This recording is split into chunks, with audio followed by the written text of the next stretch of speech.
Aujourd'hui, à la Passion des mots, on reçoit un auteur que j'affectionne particulièrement pour avoir lu la plupart de ses ouvrages. Il habite la Naudière, est enseignant au collégial. À 1 an de la retraite, il est aussi écrivain depuis une trentaine d'années.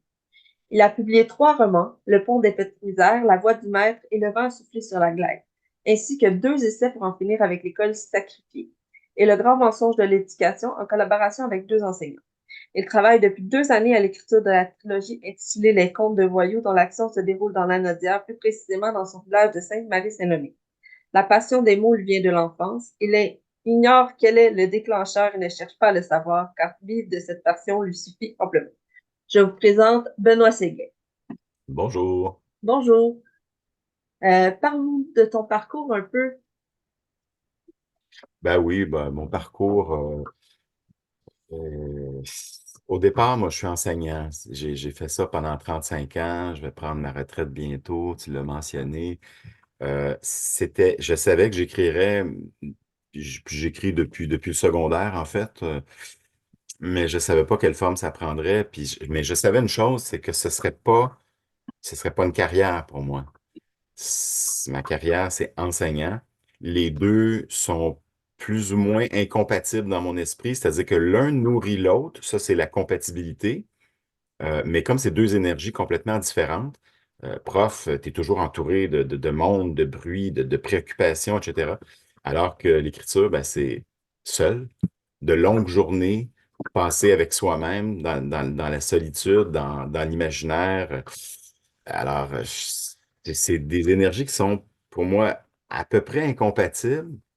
Donc, comme la plupart de mon temps est consacré à l'enseignement, il me reste l'été pour écrire, puis les vacances de Noël, peut-être des petits morceaux ici et là, mais c'est pas suffisant pour vraiment pouvoir, tu sais, tu peux construire une œuvre sur le long terme avec ça, mais tu peux pas partir avec l'idée que, OK, là, je vais creuser un sillon, un créneau littéraire, puis je vais m'installer là-dedans, puis je vais essayer de développer, disons, un lectorat qui me permette de continuer d'écrire, puis engranger un petit peu d'argent. Là, on sait très bien qu'on fait pas beaucoup d'argent dans ce milieu-là, mais tu sais, ceux qui veulent vraiment finissent par y arriver. Moi, c'est une nécessité, c'est une passion, évidemment, mais c'est pas une carrière.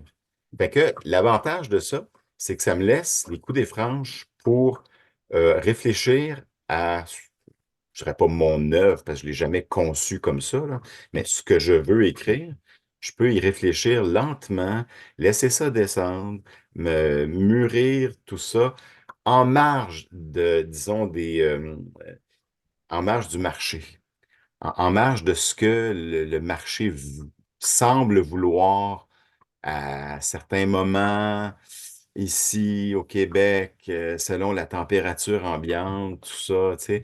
Fait que moi, je suis à l'extérieur de ça, mais je me nourris en même temps de tout ce qui fait notre monde.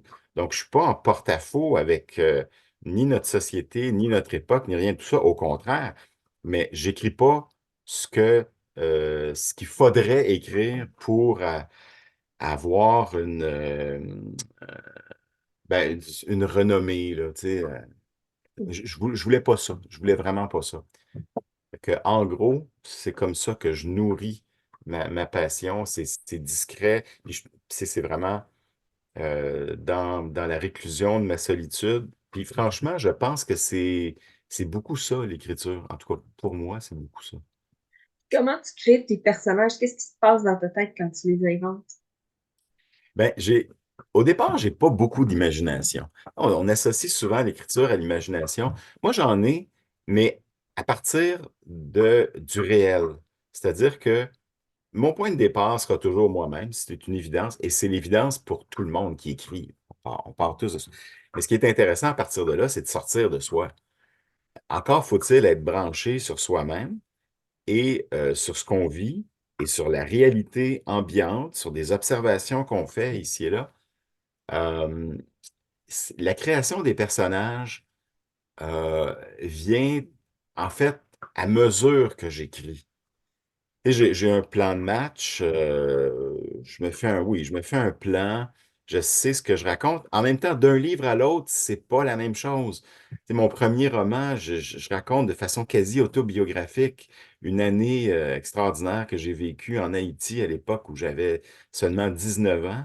Je me suis retrouvé là, dans une petite ville côtière, très très loin de la capitale, à une époque difficile, une époque de révolution, avec beaucoup de choses horribles qu'on ne veut pas voir quand on a 19 ans. Puis en même temps, j'apprenais le métier d'enseignant, là. J'apprenais à enseigner, tout ça. Fait que quand j'ai décidé d'en faire un roman, au départ, j'étais beaucoup collé à ce que j'ai vécu, mais en cours de route, c'est devenu un roman. Et quand ça devient un roman, c'est que ça nous dépasse, c'est plus large que nous-mêmes. Et donc, le personnage finit par se détacher de nous, personnages d'ailleurs masculins, féminins, vieux, jeunes, qui correspondent à mon âge ou pas du tout. Tout ce qui est personnage part de soi, mais avec le travail, avec le temps, les versions qu'on accumule, on finit par scinder, je dirais pas scinder, c'est trop fort, là, mais à exercer un regard qui va dans les deux sens, c'est-à-dire, ce personnage, c'est moi-même, mais c'est pas moi-même. Puis plus ça va vers la fin, mais plus il y a un détachement de soi qui s'opère, qui en même temps, par effet de boomerang, là, nous revient avec une autre version de soi-même. Et c'est là que ça devient intéressant pour l'écrivain, parce que c'est comme un miroir de soi déformant qui te renvoie une image. C'est comme une thérapie, là. Tu sais, tu te regardes aller, tu te regardes évoluer, puis tu te mets le doigt sur tes forces, tes faiblesses, puis c'est une manière de thérapie, mettons. Mhm. Ouais. Hmm. Puis de quoi parlent tes livres exactement? Le premier, tu nous en as un peu parlé, mais pas les autres. C'est très difficile de répondre à la question parce que mes 5 livres sont. Ben, en fait, il y en a, je dirais 4 là, plutôt que 5. Je vais les montrer, je les ai apportés avec moi. De quoi parlent mes livres? Ben, c'est ça, c'est que mes livres parlent de l'urgence que je vis à un moment de ma vie où il faut que j'écrive telle chose. Alors, comme on évolue, on n'est pas la même personne tout à fait. D'un livre à l'autre, mes préoccupations ont changé. Moi-même, j'ai changé. Les sujets que je vais aborder ont changé. Donc, ils se ressemblent pas.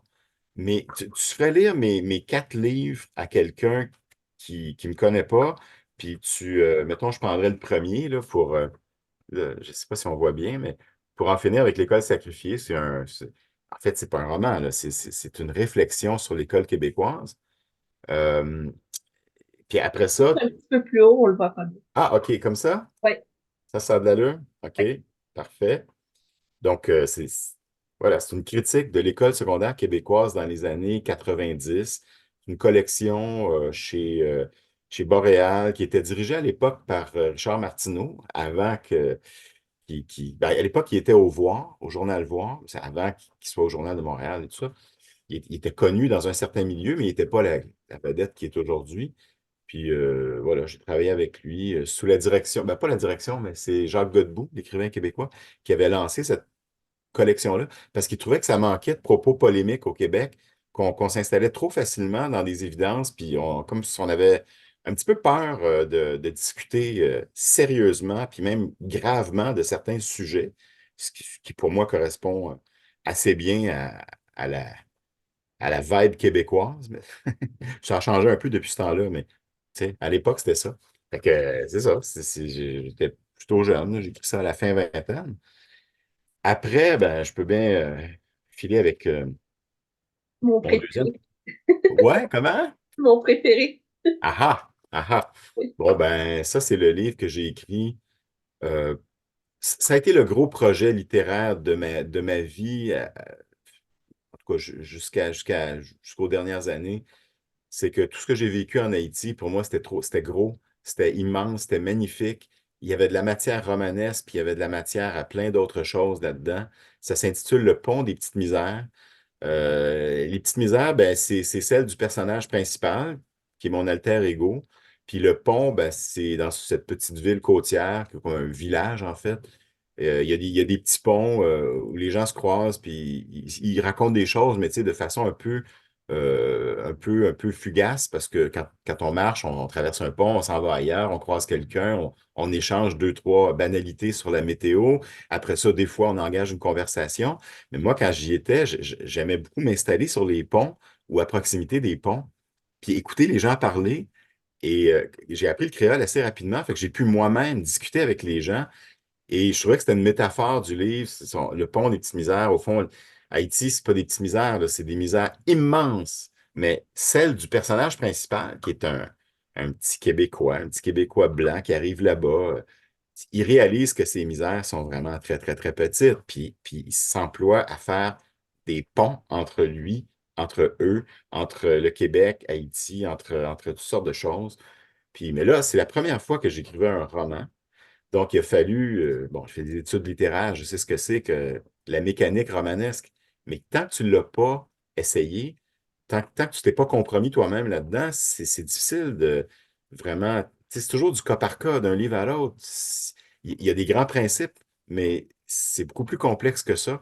Et j'ai vraiment appris le métier si on peut dire métier, là, d'écrivain à travers l'écriture de ce livre, beaucoup plus que le premier. Ça a été mon école et ça a duré des années. J'en ai eu ça a pris 8 ans avant que j'arrive. 8 ans et 12 versions différentes. Ça a été du sport, puis je savais même pas si ça allait finir par être publié. Je l'ai envoyé à plein de places, puis bon, moi, mon défaut, c'est que j'envoie mes textes trop tôt à des éditeurs, alors qu'ils sont pas tout à fait vraiment prêts. Moi, je les crois prêts, mais ils le sont pas tout à fait. Puis ben, les éditeurs, ils sont submergés, là. Fait que, ils regardent ça, puis ils disent, ouais, c'est bon, il y a du potentiel, mais c'est pas. Ça a failli être publié aux éditions Québec-Amérique. Puis peut-être que ma carrière aurait pris un autre tournant. Mais ça a été publié aux éditions Pierre Tissère. Puis j'ai eu la chance de travailler avec deux éditeurs, un homme et une femme exceptionnels. Puis ça a donné un résultat que j'adore. Puis ça a l'air que c'est pas si mauvais que ça parce que toi aussi, tu dis que tu l'aimes. C'était mon préféré à cause du langage. Il y avait des tournures de phrases très drôles. Puis moi, j'ai adoré. Je trouvais que c'était du plaisir à lire. Ouais, j'ai mis de la légèreté là-dedans parce que le propos, mon Dieu, si j'en étais tenu aux choses difficiles, même traumatisantes dans certains cas, ça en aurait fait un psychodrame du début à la fin. Alors, je voulais. Tu sais, déjà, le titre, Le pont des petites misères, a une connotation poétique et une connotation de légèreté. Un pont, c'est quelque chose qui réunit deux mondes, qui est associé au positif. Puis les petites misères, ben, tu sais, c'est comme une expression québécoise, là. On disait ça autrefois, petite vie, petite misère. Tu sais, c'est comme on veut se plaindre un peu, mais c'est pas si pire que ça finalement. Fait que l'humour, je m'en suis fait parler quand même pas mal des touches d'humour là-dedans, puis ça m'a étonné. Même mon père avait dit, ah oui, j'ai rigolé dans ce roman-là, puis pourtant, quand j'étais en Haïti, mes parents, ils rigolaient pas du tout, là. C'était la révolution là-bas, puis moi, j'étais coupé d'eux, là. On était en 1985. Il n'y a pas d'Internet, là. Il n'y avait même pas de téléphone au village où j'étais. À quelques voitures à peine, puis quand tu écrivais une lettre là, à tes parents ou à tes amis, il fallait calculer là, 2 semaines avant qu'elle parvienne à destination. Puis là, ben, la personne te répond, ça prend un autre 2 semaines parce qu'on avait un système là, pour acheminer le courrier de Port-au-Prince jusqu'à Lance-Desnaux, la petite ville où j'étais. Fait que tu peux pas être plus isolé que ça. Et aujourd'hui, dans le monde où on vit, où on peut rejoindre n'importe qui en l'espace de quelques secondes avec un petit clic de souris, puis même des coins aussi reculés là, que la Papouasie, Nouvelle-Guinée, même dans des endroits où très pauvres, où on ne pense pas que les gens ont accès à ces choses-là, mais ils y ont accès. Il dit, je pourrais entrer en contact avec des gens de Lance-des-Naus maintenant, ça se fait en quelques instants, alors qu'à l'époque, c'était un monde, là. On partait de la capitale, puis c'était une 15 heures de route, une douzaine d'heures de route avec deux rivières à traverser, pas de pont, puis le Jeep qui prenait au milieu à cause de l'eau, puis il fallait tirer, puis tu sais, c'est vraiment un autre monde. Alors, pour moi, c'était très important que ce roman-là soit parfait. Puis, c'est ce qui l'a amené aussi loin. Fait que, ouais, je suis très satisfait du résultat. T'as de quoi être satisfait parce que c'est vraiment un beau livre. Ah, ben merci, c'est gentil. On continue avec, Oui. je vais le mentionner, mais très brièvement, c'est un essai, un texte d'opinion écrit avec deux collègues profs de français, l'un au secondaire puis l'autre au primaire. Moi, je suis enseignant au collégial en français littérature. Puis on s'est dit, hey, ça va faire, là. On était, à l'époque, c'était, je sais pas, la fin des années 2000, 2009, 2010. Là, j'ai essayé de retrouver la page vite, vite. Ah, 2006, OK, c'était 2006. Ouais, c'est ça, 2006. Donc, 3 ans après le pont des Petits-Misères. Puis, bon, ben, regarde, les trois profs, on a chacun écrit une partie là, pour. C'est une critique de l'éducation dans les écoles primaires, secondaires et cégep du Québec. Puis, ben, c'est pas mon livre, là. On le partage à trois. Puis, ma partie est un petit peu marginale. C'était plutôt le primaire et le secondaire qu'on visait. Donc, je suis quand même fier de ce qu'on a fait, mais c'est pas un livre dont je garde un souvenir particulièrement ému, disons. Après ça, on s'en va. Ben, on s'en va. Attends, ça À pas fait. du maître, je crois. Ouais, hey, je ne l'ai pas retrouvé. J'ai pas d'exemplaire. C'est mon best-seller, là, tu sais. Best-seller au Québec, il faut comprendre que quand on vend 5000 copies, c'est un best-seller. OK? Puis à partir de 2000 copies, on dit un succès de librairie. OK. Je ne sais pas, on est rendu à combien, mais ce n'est pas un best-seller en termes de chiffres. Là, je ne crois pas avoir atteint les 5000 copies, mais on a dépassé largement les 2000, ça c'est clair. Puis on est peut-être quelque part autour de 3000. Puis, alors, des fois, je donne des exemplaires à des amis, puis j'oublie de regarder dans ma bibliothèque. Là, je me suis rendu compte ce matin, écoute, je les ai tous, sauf celui-là. Il y en a un exemplaire au cégep, mais ici, j'en ai pas. Mais j'ai quand même mis la main c'est une espèce, c'était pour le lancement. Mhm. La maison Ouais. d'édition, ouais, c'est Urtubise. Urtubise avait préparé des espèces de petites affiches, là. Bon, ben, allons-y. Ça s'appelle La Voix du Maître chez Urtubise, 2009 à peu près. 2008, 2008. 2009. Et Non, ça raconte. 2000, ouais, 2008. 2008, Ah, 2008-2009, parce que j'étais à l'école quand tu fait ton lancement. ah bon? OK. Ah, tiens, tiens, T'étais tiens, tiens. là? Yes. Ouais, c'est des beaux souvenirs, ça. On avait fait ça à l'Ange Cornu, je Oui. pense, au deuxième étage. Ouais, c'était des beaux souvenirs. Ouais, j'ai travaillé fort dans celui-là. Euh, je te parlais de mon premier roman tantôt. Il m'a pris 8 ans. Celui-là celui-ci m'en a pris 4 ans.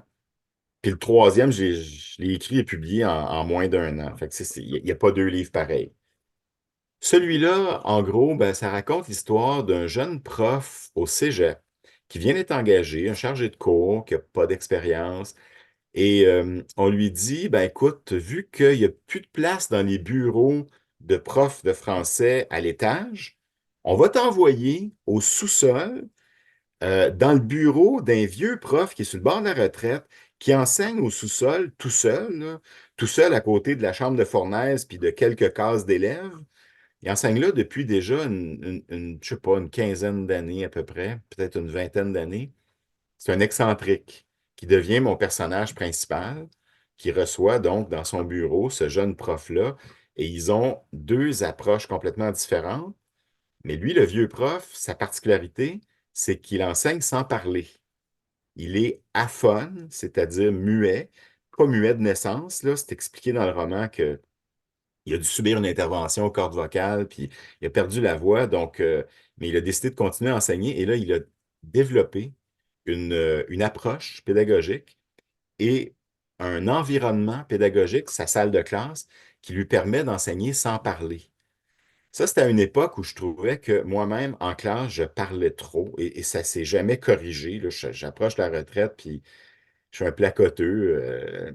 Et de toute façon, en tout cas, c'est ça. C'est mon charisme de prof, il est là. Je pense que je suis assez bon pour tenir en haleine une classe pendant 1 heure et demie, avec des brèches ici et là, avec des ateliers. Je cède la parole aux élèves, je présente des documents. Tu sais, mais en même temps, je sais que je prends beaucoup de place. Puis j'étais fatigué à cette époque-là. J'étais fatigué de moi-même. Je me suis dit, ça donnerait quoi si je créais un personnage de prof qui enseigne sans parler? Donc, j'ai testé la chose dans ma salle de classe. Je suis arrivé un matin à mes élèves, puis j'ai écrit au tableau Aujourd'hui, je ne parle pas, je suis aphone, extinction de voix. Donc, puis là, j'avais prévu le coup. Je m'étais dit, je vais écrire beaucoup au tableau. Je vais me munir d'une très longue règle pour pointer. Puis c'est ça. Et je me suis rendu compte au bout d'un cours que c'était extrêmement difficile. Extrêmement difficile. Et là, j'ai vu vraiment ce que ça prendrait pour qu'une classe prenne vie sans que le prof parle. Et là, j'ai installé, donc, dans la classe de mon prof, de mon personnage, j'ai installé sur les murs des, des mots et des bouts de phrases là, en lettres très, très grosses. Que veux-tu dire? Développe ta pensée. Aller à la page, puis là, ben, au tableau, j'écris. Ben, le prof écrit la page, les élèves. Tu sais, pour éviter d'avoir toujours à écrire, écrire, écrire, tu deviens fou, puis tu te développes une tendinite à l'épaule. Et des cours préparés sur des acétates, là, tu sais, bon, les acétates, là, pour les plus jeunes auditeurs de Valérie, auditeurs et auditrices, les acétates, là, c'est des petits, c'est des feuilles 8 par 11, 8,5 par 11, transparentes, sur lesquelles on photocopie des textes, puis on met ça dans une machine, puis ça projette au mur. C'est comme l'ancêtre du canon à images dont on se sert aujourd'hui.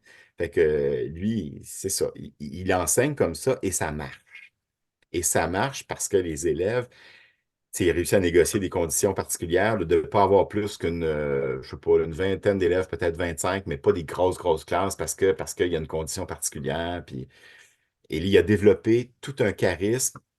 Le jeune prof arrive, il lui demande s'il peut assister à un de ses cours, puis là, il tombe sous le choc. Et de fil en aiguille, qu'est-ce qu'on voit? Ben, on voit que la vie de ce jeune prof-là bascule parce qu'il comprend plein de choses au sujet de l'enseignement et de lui-même à travers cette classe-là. Et je l'ai fait évoluer par l'entremise d'une des étudiantes de ce prof-là qui a 18 ans, mais qui a comme un, appelons ça un retard social. Elle est marginale, timide, un peu prise à l'intérieur d'elle-même. Puis elle, elle donne l'impression qu'elle a 12, 13 ans, là, mais bien qu'elle en ait 18.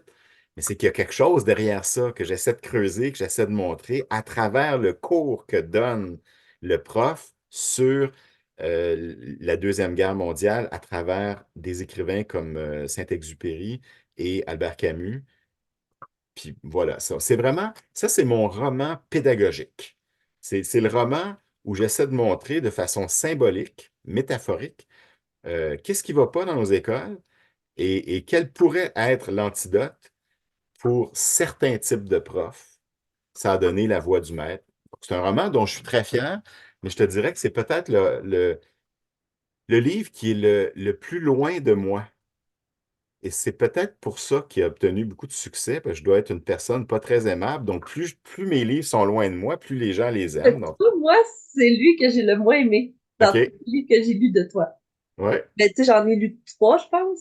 OK, C'est lui que j'ai le moins aimé, mais tu sais, il est intéressant, mais c'est lui qui m'a moins. Tu sais, il y avait une petite ouais. lourdeur que j'aimais moins. Tu sais. Ah oui, ça c'est clair.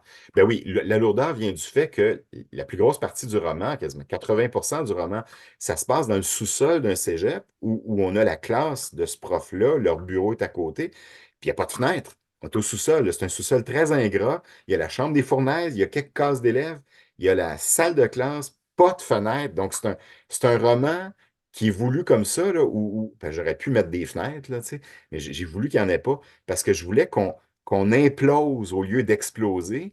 C'est sûr que ça fait une lecture qui est assez particulière, mais moi aussi, pour renchérir sur ce que tu dis, de mes trois romans publiés à ce jour, c'est celui que je mettrais en troisième position en termes d'affection que j'ai pour ce livre. Tu sais, je regarde la couverture, alors que je regarde les deux autres, puis mon affection va vers les deux autres, puis après, il y a celui-ci.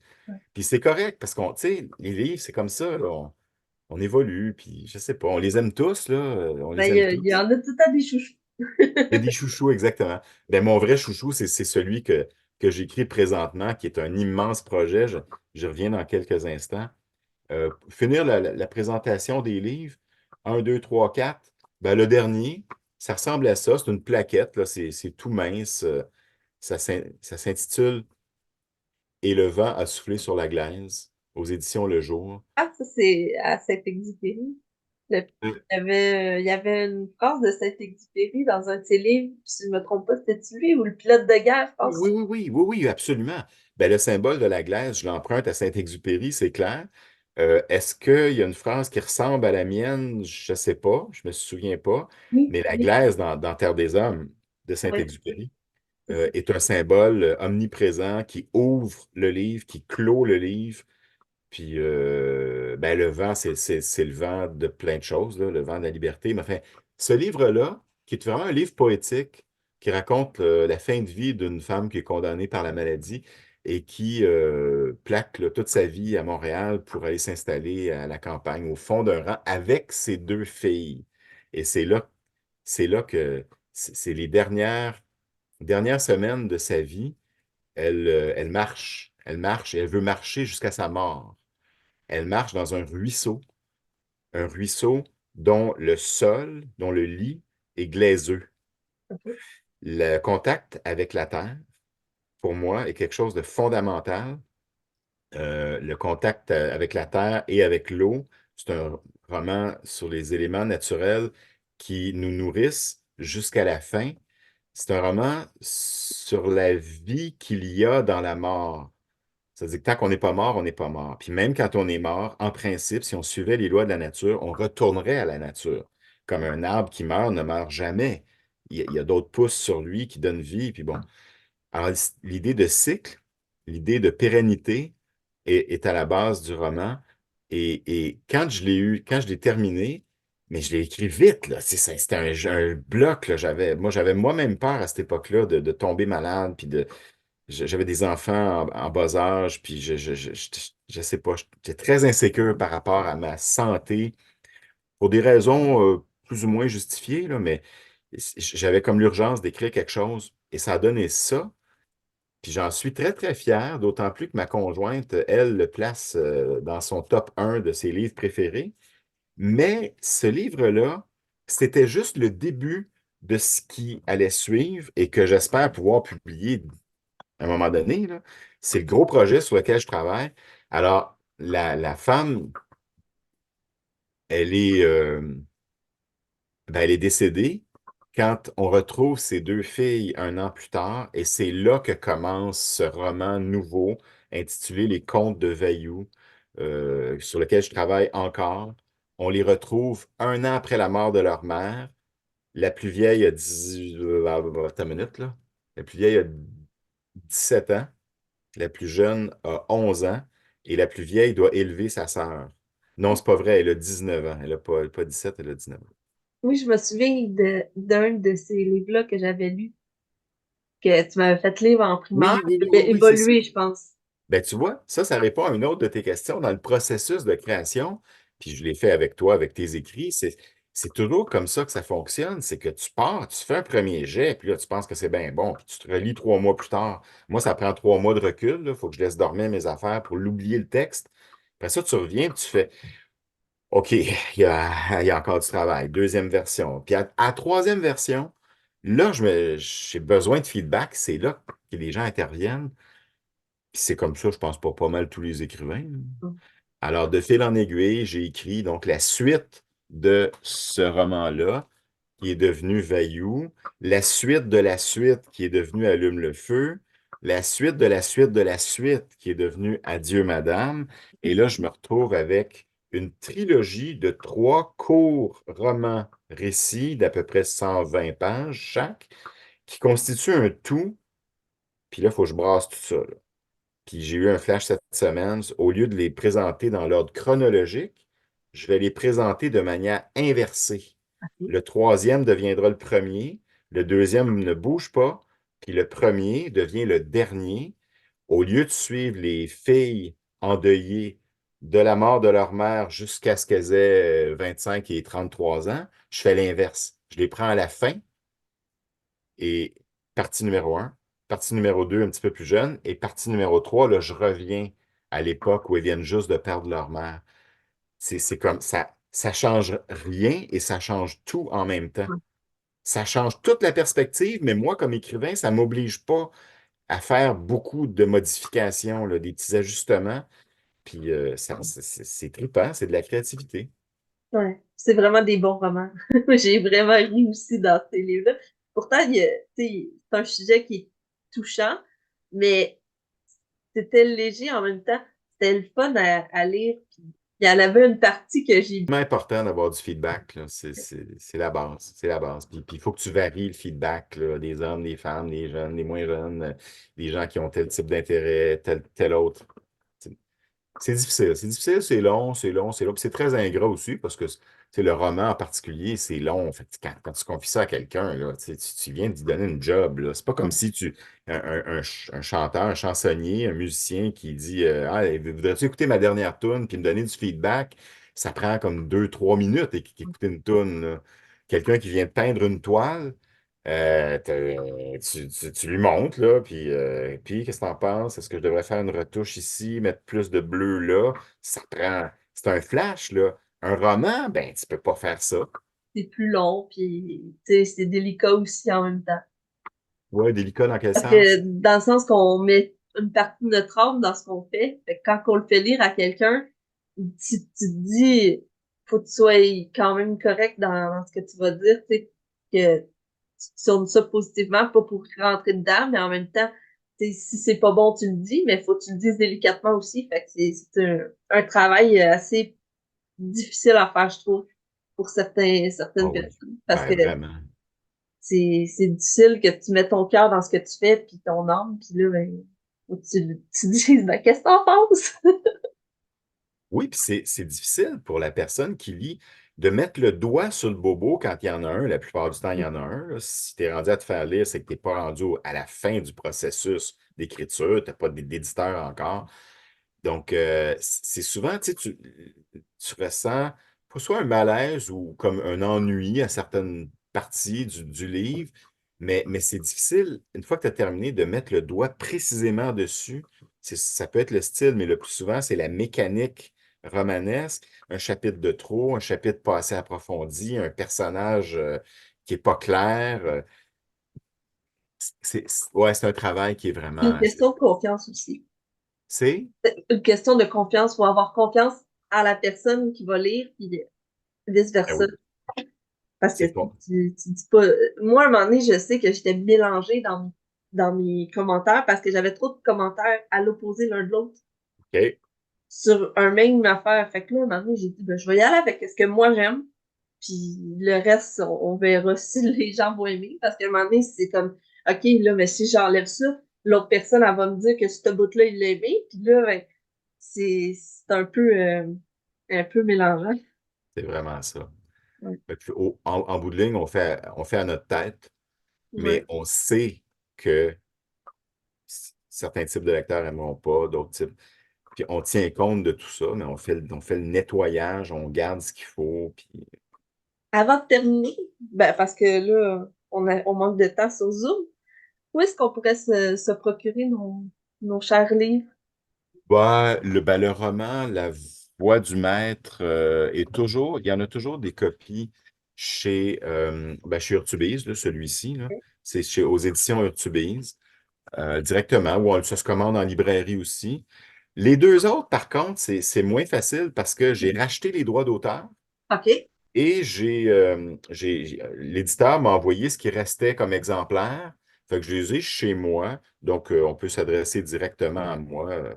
À Séguin Benoît, art commercial, vidéotron.ca. Je vous envoie ça par la poste. Mais sinon, non, ils ne se commandent plus les deux autres. On ne peut pas les commander. C'est ça, j'ai racheté les droits d'édition. Mm. Fait que ça va conclure notre émission, ben notre série. Je sais pas comment l'appeler parce que c'est sur le web. Fait que c'est un peu bizarre, mais ça va conclure pour la passion des mots avec Benoît Super. Séguin. Magnifique. Ben, merci à toi. Merci.